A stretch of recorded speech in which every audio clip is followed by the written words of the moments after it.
Good morning everyone, this is M4J and welcome back to another video. So today we are looking at the VK28.01, the Tier 6 German light tank, and we're looking at it with the 10.5 centimeter gun, aka the Nerf gun. Now, what is so special about this gun? Well, first off, it does more damage, considerably more damage. The average alpha is 330, and as a result, its DPM actually goes up more. It actually has more DPM than the 75mm gun on this same tank. Only about 40 more, but it's still just a little bit more. So it does have that really nice alpha damage, but as you can see here, the penetration on the standard armor-piercing rounds, absolute garbage. 64mm penetration as opposed to 157 on the top 75mm gun. And as well as that, you do have a much longer reload time, and your shell velocity, 470 meters per second. It's just hilarious watching how slow these shells fly whenever you're actually firing from a distance. It's just quite amusing whenever it fires. You fire and you're like 700 meters away, and it takes it over 1.5 seconds for it to actually reach its target. It's just funny seeing how slow these things go.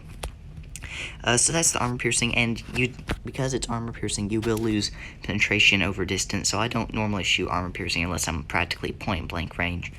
But you also have a fairly decent heat round with 104mm penetration, which will go up to 114mm penetration if you're running the calibrated shells.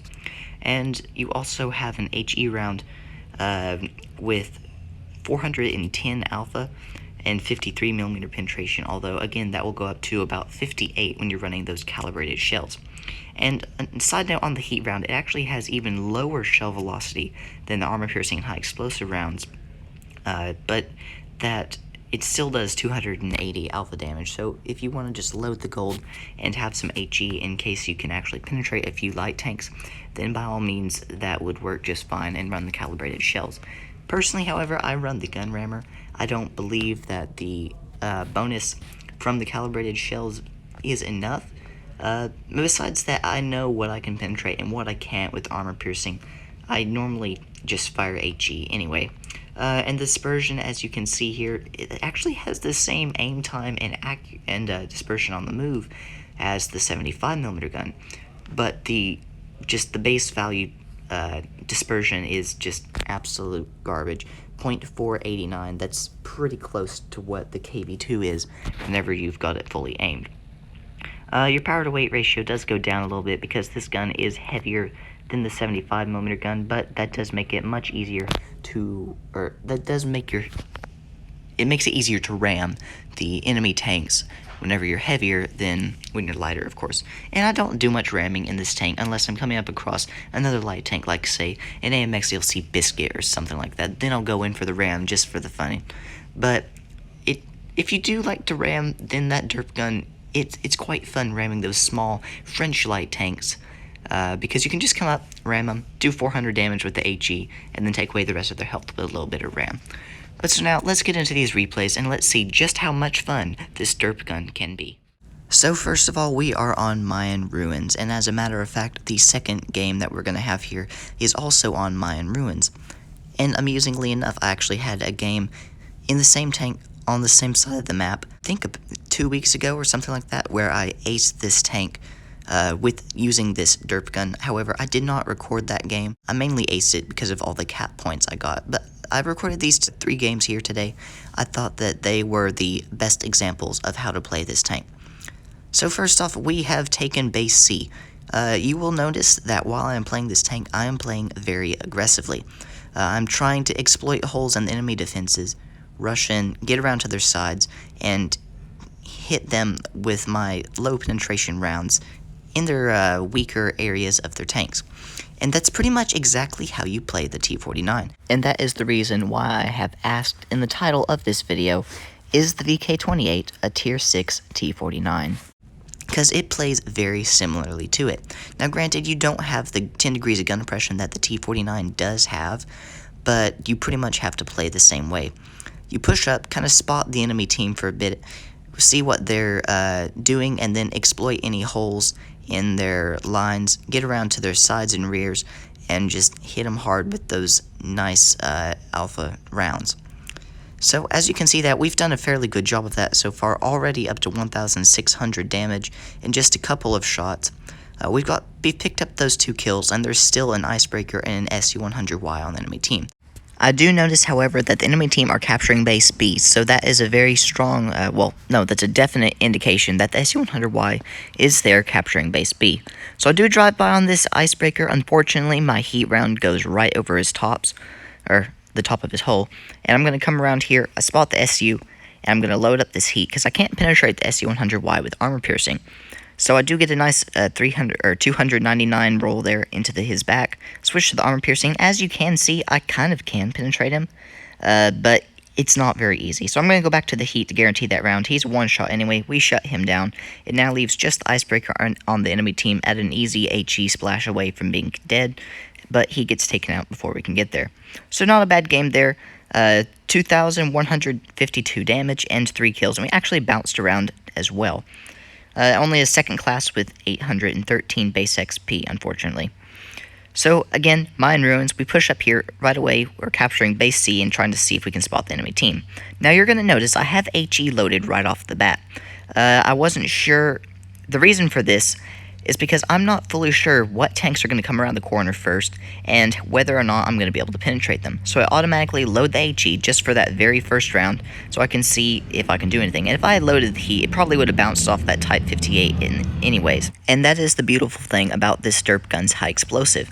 Even though it only has 53mm penetration, because the average alpha damage is 410 if it can penetrate, the splash damage does around 100 to 160 depending on where you hit the tank. If you're just going straight for the front there, like on that Sherman, you're only going to do around 100 damage or so. But if you are able to fully aim and hit those weak spots, like if you're able to splash off the bottom of a Tiger's turret, for example, or hit the side of an M6 with your HE, then you're going to be doing around 160 damage. So we try to go for a shot there on that Crusader to shut him down with the armor-piercing round. Unfortunately, with my auto-aim locked onto him, the SU-100 came around the corner and it kind of messed that up. However, we waited for that Type 58 there, put a nice armor-piercing round into his side, and now I'm just waiting for this STRV, or for my reload to finish, and I'm going to come up, try to get this Type 59, but he angles just in time. We do bounce around from him a second round, as a matter of fact, and we put a very nice 374 high roll into the turret of that STRV. So we're going to back up here. It's a 3 versus 6. There's a lot of work to do, and we started off by taking out the Crusader. So 3 versus 5, our Icebreaker is about to be taken out, and our Jackson's only at 800 health. There goes the enemy Type 58. The Sherman is a one-shot away, an HE splash away from being dead. So I'm coming up, try to fire there, it goes right over his head. He barely misses me as well. I want to capture this base, but the enemy VK-28, he is intent on not letting that happen. So I'm going to poke up here, he misses his shot, I load up the heat. I'm going to come around the corner and hopefully be able to take him out. And there he goes. It's a 2 versus 3. Our Jackson's takes an HE round from this KV-2 any minute now. Fortunately, it didn't penetrate, or actually, you know what, it may have been our premium armor-piercing round, 517 damage, and the SU-100 finishes him off, and we take out the Sherman with a very nice shot onto the top of his turret. So now, it's a VK-28, my VK-28 with the derp gun versus a KV-2 and an SU-100. It is the dream to be able to take both of these guys out. I can easily beat a KV-2 in a 1 versus 1 with this tank. All I have to do is get around to his side, circle him, and I can just load up the heat and penetrate him all day long. However, the enemy SU-100, I can't penetrate him frontally with any of my rounds. I have to get to his side. And that's very difficult considering how maneuverable the SU-100 is anyway. But if he is a half-decent player, he knows that that I'm going to be able to circle him. So he's going to stay with the KV-2 as much as possible, or at least be somewhere close so where the KV-2 can come over and help him quickly. And so this SU-100, he comes over, spots base, or starts capturing base C for a minute, and I made a bigger mistake. I should have continued on to base A and not worried about this SU-100. Instead, I stopped, wanted to get a shot off, and as a result, I have now wasted too much time to capture the base. So I was thinking about going ahead and capturing the base, but then I spotted the enemy KV-2 coming up from base B. I'm like, yeah, we're not going to be able to capture this base. So I load up the heat. I'm going to drive by here. Hopefully I'm going to be able to get around off into his side before he can bear his gun on me. We do that for 301, a very nice high roll there. And now we're going to try to get away around these rocks. So we come over here. I'm just waiting for my camo to reset, so hopefully I can put around into this SU-100 and leave him at a one-shot. There he is, 609 health. I'm just going to pre-aim here. Are we going to be able to get this shot off? Yes, we are. 254 damage. Unfortunately, not quite enough to leave him at a one-shot. He still has 375 health, which is not good. So we're at 2,080 damage. I really want to win this game, but at the moment, I'm not sure how it's going to work. I could run to base C and just circle all the way around the map again, but I would most likely be intercepted by either one of these two tanks anyway. So I decided to double round back to base A, and the KV-2 was waiting for me. So now I'm pinned behind this rock, or this wall here, and I have to do something, because I know the SU-100 is going to be able to get there very quickly. So I'm just kind of backing up here, thinking about my options, and there's only one thing I could think of, and that was, yeah, not being quite so smart, yellowing out in front of the KV-2. If I had baited that shot, maybe I could have won. But as it was not to be. But we managed to pull off 3 kills and 2,080 damage, and still a third class with 563 XP, even though we lost. And so for this final game here, we are on Rockfield, and we are bottom tier. So right off the bat, we spot the Helsing and the STR-V74. We load up the HE and get a 132 splash on the upper plate of that Helsing. Now the Helsing, I'm not too worried about it. I can't penetrate it with heat. Well, I can penetrate him with heat, but it's not very easy to do so. So I'm just going to keep the HE loaded and try to do some splashing. At this moment, I did decide to load up the heat for that Helsing. But as you can see, the armor is still fairly red. I should have stayed with the HE and again gone for another splash on his upper plate. So he comes around the corner. I can only get his lower plate, and we are unable to do it. So I pull back because I know I'm going to be spotted after that shot.